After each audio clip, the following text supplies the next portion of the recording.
I'm going to show you an easy trick to go from day to night with your eyeshadow. The easiest way to have a more dramatic effect for nighttime or going out is to really focus with a darker color on the outer corner. And I really love to use colors like this purple. This one is Kin. Gilded is another really pretty color by Saint as well. But if you have a plum color, just use that instead of like a black, right? Because you can really go underneath and smoke it out with that pretty purple and then bring it up a little bit onto that brow bone so that you can see the color. I flip my brush over and then I blend to really soften any harsh lines. And again, this is just making it a little bit more dramatic. I kind of build off. I start slow and then keep building more layers until I get the look that I'm really going for.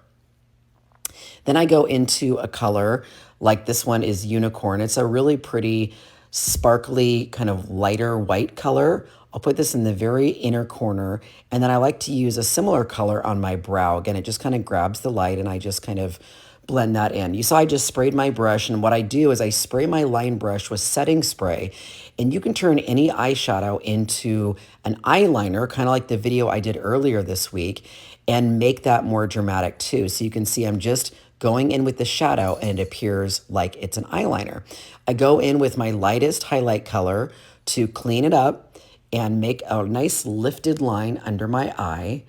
And there you go. I'm adding a little bit of mascara, another layer or two on the top, and then a little bit on the bottom. And then for evening, I'll go in with a darker brow pencil. This is one that I love by NYX. It's kind of a knockoff of the Anastasia brow pencil.